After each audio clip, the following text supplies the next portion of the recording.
Japanese Pokemon cards are not undervalued, and actually in the year 2020, I'm pretty sure they're overvalued. I'm going to tell you why, and first I want to start off with the question that started it all. I'm your man out of Japan, Jay Contra, by the way, and someone asked me a couple days ago in the comments of a YouTube video, do you think that Japanese cards will ever be on par or above English in value? Considering that Japanese base set stuff is older, rarer, and originated in Japan and looks better on top of it all. To me, the commenter, it seems like they are way undervalued. I initially agreed with this statement, but then I started to do some research and I started to do some thinking, and I actually came on the other side of this to where I actually think that right now Japanese cards are overvalued, although I think in the long term they're not going to ever be as valuable as English cards in most instances.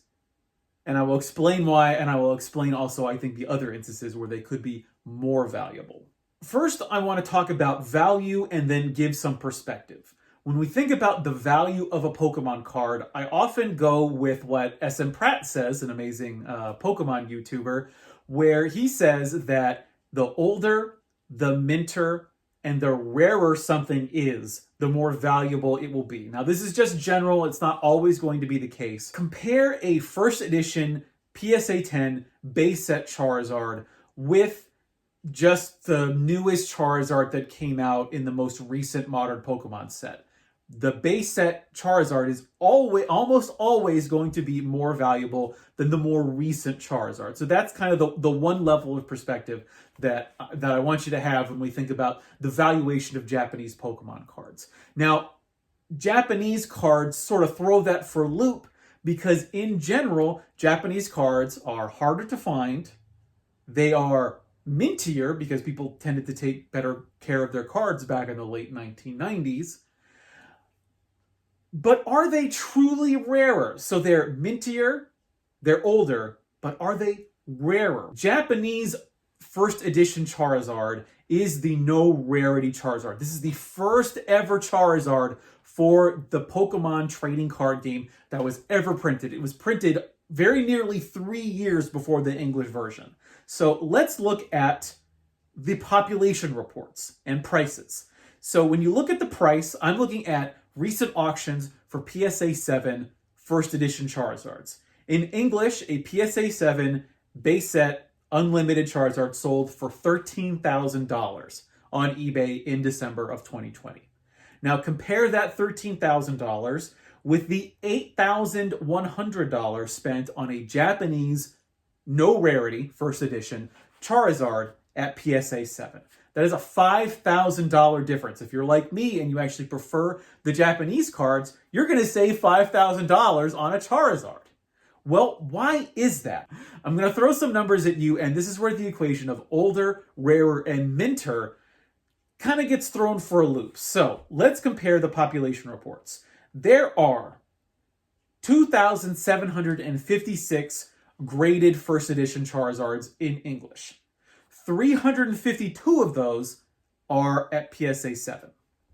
On the flip side, for Japanese, for first edition Charizard, there are only 195 graded copies out there, with 30 of them at PSA 7. So you might be thinking, oh, the Japanese Charizard, that's much rarer. That should be more expensive. But is it actually rarer? I think rarity has two different components, and that is the supply and the demand. The supply for these Japanese cards is really unknowable. We don't know how many Japanese cards there are in general, for one, because PSA only recently put itself into the Japanese market, and for two, it's in general, people in Japan don't grade their cards unless they're looking to sell them abroad. That's really, I would feel like that would be the only circumstance where Japanese people would want to grade their own cards, although that might change in the future depending on how well PSA is able to market itself within the Japanese market for just collectible cards in general. So there's the supply side of things. Now let's look at the demand side in terms of rarity. Do lots of people actually want a Japanese Charizard over the English Charizard? You can maybe talk about the art. I believe that in general, Japanese cards do look better than their English counterparts. I think, especially in terms of the foils, the foiling and the holographic patterns look way better on Japanese cards, usually. And I actually think on other cards, just the coloring of the Japanese cards is, I think, just a little bit better. Just a little bit. Just a little. But there's a phenomenon that I've noticed, and I've made a profession out of doing Japanese and English sort of cross-cultural communication. And a phenomenon that I've noticed in communications is that I could show you, if you're a native English speaker, I could show you a one-page document that is full of Japanese text from top to bottom, and your eyes will almost instantaneously go to a 5-word sentence in English that I have on the page. Your brain will automatically seek out what is the native language to you, and vice versa. A Japanese person, a native Japanese speaker, I should say, when they look at a one-page paper that is just English text, their eyes will automatically go to the one sentence that is written in Japanese, be it hiragana, katakana, kanji, or a combination of all three. So what I believe that translates to is that when people are collecting things, especially things from their childhood, they want the version that is most memorable to them. So people in America will go for, generally, the English language version of what they want to collect. This is true of video games, collectible cards, and really just anything in general. American collectors want the English versions of things. And we also have to remember that Americans, or the American market, is the dynamo that fuels any demand in the collectibles industry. This is true of the global economy in 2020, but it's also true of what you would call the cultural assets. And I think that the American collector wants the English version. People in Europe might want the English version slightly more than they want the Japanese version. But I think the collectors of Japanese cultural assets, be they video games or collectible cards, are a niche within a niche. Now, I count myself as one of those. I generally want the Japanese cards over the English, but I don't think that the amount of people like me outweigh the people who want the English cards. And that's why today, a Japanese card will be, in general, less valuable than the English cards.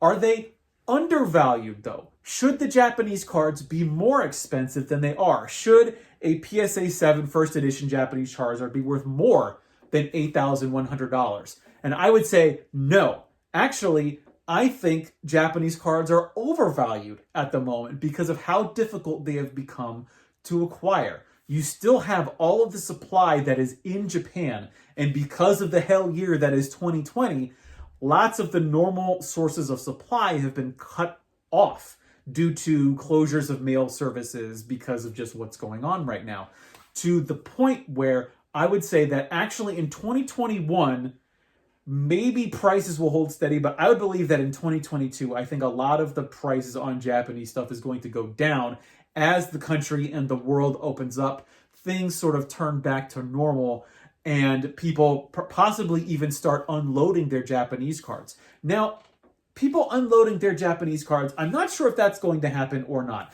People who are investing in Japanese cards, I think, would be, of course, much more willing to let go of their items just so they can sort of at least get some of their money back. But many phenomenon in this video. There is another thing in religious studies called converter zeal, where when someone converts to a religion, they often tend to be more passionate, more into the religion than someone who was born into the religion. It's not always the case, but it's something that people notice. It's a thing. And I actually think that idea is transferable over to not only video games, but to trading card games in terms of being a cultural asset. Where I think that if someone gets into something, say, like PC Engine or Sega Saturn, something that wasn't really that popular in the United States, someone in the US who has grown an affinity for these consoles, I think will want to hold on to their stuff that much more dearly. And I believe the same is true of, say, Americans who are collecting Japanese Pokemon cards. I don't know what the situation is going to be in Europe, but I believe that Americans who are into collecting Japanese cards, like myself, we're not getting rid of those babies. We're holding on to them. I don't care if Charizard goes from like a raw one going from $200. If that goes to $10, I'm holding on to the Charizard that I have, and I'm going to be buying more of them if they're $10. And I think a lot of other people who collect the same things that I do feel exactly the same way. Now, that means that I think that if they're overvalued now, is the price going to go down that much more in 2020 when things go back to normal? I don't have that crystal ball. I don't know. But I believe in general that Pokemon cards in Japanese are not undervalued. There are some sets, perhaps, like vending, that may be undervalued just because people haven't discovered them yet. It's entirely possible that the wave of collectors that came in 2020 are just learning about base set, Jungle, Fossil, and Team Rocket. And then maybe they'll figure out that there were other sets that were released only in Japanese, and those sets will jump up in price. But a lot of those sets have, if they have jumped up in price, have only gone up because the supply has been so restricted because of 2020. Now, the area where I think cards are undervalued are possibly very difficult to acquire Japanese promo cards, and mainly trophy cards, I mean. When you look at something like Pokemon Illustrator, I think that Illustrator is actually undervalued because it is one of the single rarest cards in the hobby. There's only 50 of them, under 50 printed most likely. That card is, I think, in a few short years going to be more than $1 million. When the last sale of it was $200,000, $300,000 in the middle of 2020. That card is going to appreciate greatly in value over the next 5 to 10 years. Whether you could say it's undervalued now, I don't know. Technically, any cultural asset that appreciates in time is undervalued right now because it's probably going to go up in price in the future. Other Japanese promo cards, when you're talking about Koro Koro Mew or something that, came out in magazines, no, they're not undervalued because there are probably millions, if not tens of millions of that card floating around. Now, perhaps in terms of its condition, in terms of its PSA grading, perhaps it's undervalued because people just haven't been able to acquire that card yet and send it into PSA to get it graded. Who knows? But to wrap up this video before I continue saying the same thing for the 5th time, no, Japanese cards are not undervalued. I believe in 2020 and 2021, they will remain overvalued. And in 2020 or 2022, sure, they'll probably drop in price a little bit. But the things that are undervalued are probably the trophy cards. So I've been your man out of Japan, Jay Contra. Thanks for watching, and mahalo.